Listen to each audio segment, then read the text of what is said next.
Bueno, la verdad es que lo que dice el libro, que es el Cosillo del siglo XXI, en todos los ámbitos. Hombre, nadie puede ir con 11 tomos a la plaza ni siquiera llevárselos a dormir. O sea, bueno, habrá algún caso de bestialismo, tal vez a Urtasun con un tomo sería suficiente para alfabetizarlo, pero aún así es difícil.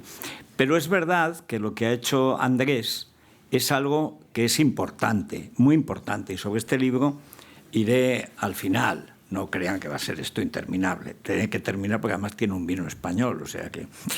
Pero a mí me lleva a los toros. Yo de niño les tenía mucho miedo a los toros. Porque en mi pueblo venían los toros, yo los he visto y tengo alguna foto con pantalón corto y están los toros allí, que eran unos herales que, en fin, yo hice absurdamente, pues corría el encierro en mi pueblo, hasta que un día vi una foto y vi que sin darme cuenta yo me había metido detrás de un coche, ya cerca de la plaza, y había un novillo que se había metido por donde mí y no lo vi, y menos mal que no lo vi, y él pasó. Me podía haber hecho pedazos si se hubiera truncado una carrera meritoria, creo yo. Pero bueno, no volví a correr los encierros. O sea, yo como Andrés soy de la estricta observancia del respeto al que baja al ruedo y torea. O sea, a mí esto no. Bien, pero ¿por qué volví a los toros que me daban mucho miedo de niño? Porque el toro es un animal que da miedo. El toro es un animal que mata. Está creado para matar. Y eso un niño que no está maleado lo sabe. Bueno, pues yo volví a los toros en Barcelona por España. Como a los toros, como todo lo que está pasando en España, el mal empezó allí, como estaba todo el mundo hablando mal de España y de los toros, me compré las casetes del flamenco. Me iba a ver a Fosforito y a La Peña a verlo cantar en Cornellá. Y empecé a ir a los toros, a la Monumental en Barcelona. El problema es que yo no sabía de toros. Y entonces yo había empezado a escribir en El País con las crónicas literariamente extraordinarias de Joaquín Vidal. Y me sentía, digo, bueno, luego vi que era todo falso. O sea, que Joaquín Vidal escribía divinamente, pero ya cuando conocí a Andrés, cuando yo me vine a Madrid, no digo que a la fuerza, porque ya había decidido venirme, entonces me explicó que, bueno, que había que seguir a Vicente Zavala para saber lo que había pasado en la plaza, porque una cosa es contarlo y otra cosa es vivirlo. Pero la verdad es que yo me aficioné allí entonces por la estética, y porque esa estética es puramente española, y solo española, y es universal por española. Y eso lo cuenta muy bien Andrés. Yo creo que la única creación que es al mismo tiempo culta y popular, comparable a la de los toros, es la del romancero, que también ha respetado toda la gente culta en España. O sea, la poesía en España es extraordinaria porque los cultos siempre se han fijado en la creación anónima del pueblo, que tenía un sentido musical, un sentido de la lengua, que tiene su culmen en el romancero. No hay nada superior en la poesía española, hay acompañamientos del romancero. ¿Y quién es el autor? El pueblo español, que es así. Igual que en los toros. ¿Quién ha creado los toros? El pueblo español. Yo recuerdo que cuando llego a Madrid, entonces con Andrés sacamos un abono en la delantera de grada. Y teníamos enfrente a Marcial Lalanda. Nosotros estamos en el 2, porque es el primer sitio donde puedes extender los pies, apoyarte. Los toros son muy aburridos. Puede surgir el chispazo genial que recuerdes toda la vida. Pero mientras tanto hay que aguantar. Es como Ancelotti, ¿no? Hasta que al final hay un gol, hay que aguantar. Bueno. Y entonces había solo la mitad de la plaza. Se podía elegir. No había nadie. En la plaza había un tercio en San Isidro. Y vimos, de la mano de los viejos maestros, sobre todo la vuelta de Antoñetti y Manolo Vázquez, que reseña muy bien Andrés, la vuelta del toreo clásico, que claro, muchos no habíamos visto, no habíamos vivido.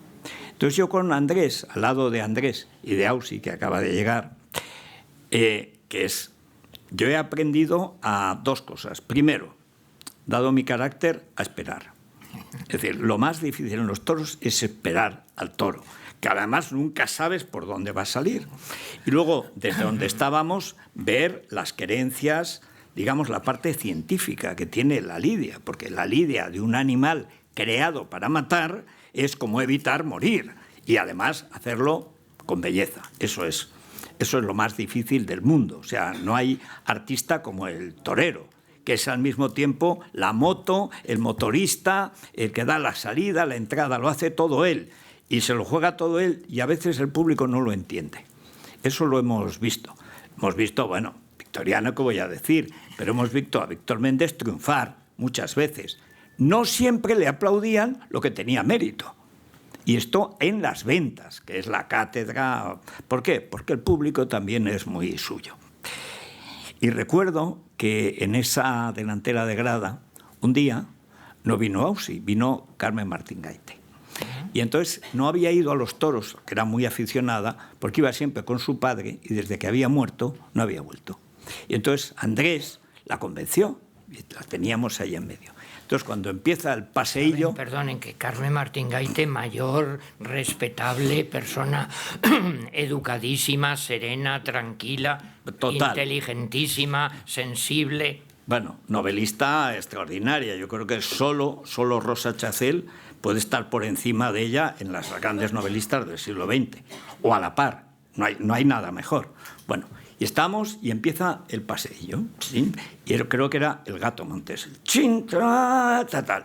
Y entonces cuando iba avanzando el paseillo, de pronto Carmiña, como le llamaban, saca medio cuerpo fuera y dice ¡Viva España! Y la gente se le vuelve ¡Viva! ¡Viva! Es decir, ¿por qué? Porque eso solo pasa aquí. Esto es una creación española. ¿Por qué odiaban los separatistas catalanes a los toros? Porque es España. Y además es la España popular, es una España que ha creado sus propias normas. ¿Por qué hay verdad en los toros? Porque hay muerte. La cultura es, en todas las culturas, en todas las civilizaciones, es cómo lidiar con la muerte.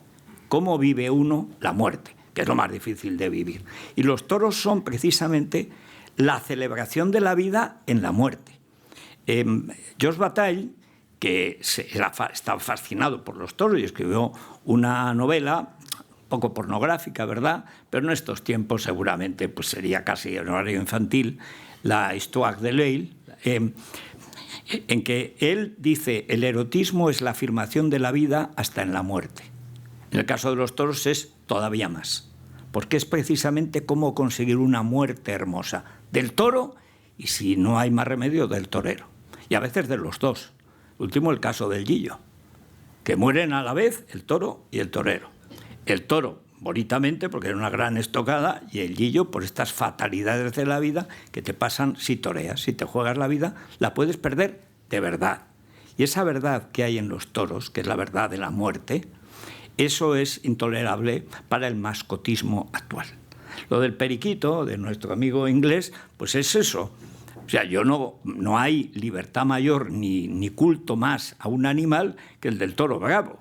O sea, 4 años viviendo en un entorno paradisíaco, la dehesa creada, que se mantiene gracias a los toros, y que es un ecosistema incomparable en el mundo, para que después de 4 años, en 20 minutos, se juegue la vida el toro, y la pierdan normalmente, y a lo mejor el torero. Es decir, que eso es la gran oportunidad. Un toro especial, que es un animal especialmente hermoso. Es el toro, que viene del uro, y lo cuenta todo muy bien Andrés, es un producto artificial. Yo escribí una vez un ensayo en Diario Icisir, donde empezamos a escribir juntos, a la limón, luego lo hemos hecho en la radio, un ensayo que me pidieron Dragó, que en paz descanse, que no muy aficionado a los toros, pero los toros que a mí no me gustan, las capeas y estas cosas, no, a mí me gustan el toro clásico en las ventas, con un presidente al que se pueda silbar. Bueno, yo no lo silbo porque he aprendido que en los toros no se aplaude alguna vez, se saca el pañuelo y tal, y si el torero está mal, pues se lamenta, pero así es la vida. Pero la verdad, Dragó me pidió un ensayo. Hice una cosa que era el animal artificial. En realidad, casi todos los animales lo son. Todos los animales han sido creados por el hombre para que lo sirvan. Es la primera vez que se entiende que el hombre debe servir al animal, lo cual demuestra la escala de valores en que estamos. He visto hace un par de horas una niña, una joven, que es perro. Y esta se percibe perro. Igual que hay tíos con barbas y todos los pelendengues y tal, que se perciben señora. Últimamente los agresores sexuales han decidido que son mujeres, con lo cual ya no hay violencia de género y quieren entrar en las cárceles, imagínense. Bueno, pues esta es perro. Y entonces se va haciendo añadidos y tal, hace vídeos de TikTok, es mona, perro, y tiene su hueso y hace esas cosas. Y bueno, realmente esta sociedad perdió la chaveta. O sea, esta niña lo que necesita es atención psicológica y no que le pongan un platillo que lo tiene y comida de perro que la come. Es decir, este animalismo es en el fondo la negación del ser humano. Cuando se desprecia al hombre, se aprecia más. Hitler adoraba a sus perros y al ser humano lo trataba bastante peor. Pero esto ha pasado siempre, ahora en términos caricaturescos. ¿Qué es lo que tiene de especial los toros? La muerte. La muerte y la belleza. ¿Cómo se puede morir hermosamente? Pues es dificilísimo. Y ese es el gran hallazgo de los toros. ¿Cómo se puede? Que no es fácil verlo. Es fácil ver la estética taurina, que yo creo que es lo que lleva a mucha gente joven a la plaza. La estética es impresionante. Es una estética de 2 siglos y medio, española y portuguesa, también americana, pero sobre todo española y portuguesa, que tiene algo, bueno, una belleza espectacular, clásica, moderna, entre el 18 y la actualidad. Es impresionante. Claro, la gente joven dice, bueno, pero qué bonito es esto. No digamos ya si están cerca de un vestido de torear o ven a tamaño. Por eso tiene importancia el cosío de Andrés, porque ahora ya la gente no vive en los pueblos, la gente nace en las ciudades. La gente no ha visto un toro a tamaño. La gente no ha visto que el toro le pasa 30 centímetros al torero, si es Diego Puerta, 50, y cómo le bajas la cabeza a ese tío y cómo lo matas luego, y encima quedas bien. Parece imposible. Claro, desde arriba, si estás en las ventas, no lo ves. Y encima es que el ruedo es enorme, siempre hemos pensado que es demasiado grande. Pero bueno, entonces yo con Andrés he aprendido a esperar. Y esto es lo que tiene también este libro. Andrés es uno de los grandes intelectuales españoles. Hay intelectuales valiosos e intelectuales importantes. El valioso es el que sabe mucho de lo suyo. El importante es el que sabe transmitir. Y Andrés es de los que saben transmitir no solo música, no solo fútbol y tal, sino también toros, que es de lo más difícil de transmitir. Porque además está en el toro lo que... Yo creo que si Andrés fuera torero, lo propio suyo sería el temple. ¿El temple por qué? Porque para templar tienes que saberte las normas de la lidia, que es la primera parte del libro, las leyes de la tauromaquia, y las leyes las marcan la naturaleza del toro, la naturaleza del torero y luego del público, que esa es otra, la fiera, que decía Blasco Ibáñez. Bueno, esto es fundamental. Y lo bueno de este libro es que en la primera parte te explica las leyes. Es decir, el toro es un animal imposible de convivir con él. O te mata o lo matas. ¿Cómo matar al toro? Entonces, todas las tauromaquias que él recuerda, desde Pepeillo y Paquiro, todas están... Es muy curioso porque se vende, incluso Pepeillo, que lo mató un toro, cómo evitar que te mate el toro. Si estás jugando a toros, como se decía entonces, bueno, pues tienes que saber las normas de lo que le puedes hacer y no le puedes hacer al toro, porque hay cosas que como se las hagas al toro, el toro te la hace la definitiva. Todas están hechas, están pensadas así. Esto es lo que viene de la Ilustración. Por eso las plazas de toros vienen de la Ilustración. Y no se entiende la fiesta de toros es una mezcla de ilustración y de creación romántica, popular, creativa, pero sin reglas, sin lidia, no hay belleza. El que no domina el toro lo que hace es el payaso, torear de espejo, que decimos aquí, perfilarse, pico, pico, como dicen algunos, etc. Lo importante es saberse las reglas. Y claro, cualquier joven que vaya hoy a las ventas y quede deslumbrado por el paseillo, simplemente como Carmen Martín Gaite, no sabe lo que es un toro. No lo ha visto en el campo, no lo ha visto a tamaño, no lo entiende. Y hay que explicárselo. Si tú le explicas las reglas, y es la primera parte del libro, lo hace Andrés con ese temple, ese dominio de saber parar la faena cuando hay que pararla. Esto me cuesta a mí más, yo soy más de extenderme, pero Andrés es azoriniano en eso, es parar, y templar y mandar, es decir, controlar tú el tiempo de la lidia es lo más difícil del mundo. Hay un elemento, además, que subraya Andrés, que es el del valor. O sea, ¿por qué admiramos a Victoriano, a Víctor, al gran maestro Ortega Cano, que no sé si nos da una exclusiva de que vuelve a jugarse en los ruedos? Dejémoslo ahí, en stand-by, como ha dicho el maestro. Pero el valor, hay uno de los maestros que cita y dice, para los toros hace falta 3 cosas: valor, valor y valor. Pero luego llegan los clásicos, Marcial Lalanda, Luis Miguel, dice, y talento y ver el toro. Hay poquísima gente que sabe ver el toro. Un toro cambiante, que cambia prácticamente cada 20 segundos, que cambia en las suertes y que va cambiando a lo largo de la lidia, que tú puedes tener, pues digamos, una chuleta sabiendo cómo embiste esa ganadería, pero no ese toro, porque todos los toros son distintos, como todos los toreros son distintos. Esto tienes que verlo, y hay gente, lo explica muy bien Andrés, que los ha visto desde niños. Paco Camino, Luis Miguel, ha habido muchos, digamos, niños toreros. Niños no, que eran adultos, que veían al toro, que tenían la capacidad de verlo. Y he visto, y con Andrés, muchos toreros ya mayores que no saben ver al toro. Que ven, se van con mucho valor, pero no entienden que no es ahí donde hay que torearlo. Mira las querencias. No lo ven. ¿Por qué? Porque se ciegan, porque el público los ciega. Igual que hay gente que se ciega en el Bernabéu y acaba tirando al córner, pues en las ventas hay gente que se ciega con el público y hace lo que no le conviene. Que hay que tener la cabeza muy fría para aguantar en esa tensión. Yo recuerdo una vez, además con Andrés, que me llamó Pilar Miró cuando estaba en televisión, gran aficionada, y me dice, oye, mira, a mí me da vergüenza que no hagas nada en televisión estando aquí, pero con Felipe no te voy a encargar nada de política. ¿Quieres hacer algo de toros? Yo, pues sí, además venía Andrés, hice 2 programas. Uno con Gabinete Caligari, cantando Sangre Española, que vi cómo funciona la burocracia, esta que quiere impedir los toros por aburrimiento. Digo, bueno, necesito una foto de Belmonte, Sangre Española, ¿qué plaza toreas hoy?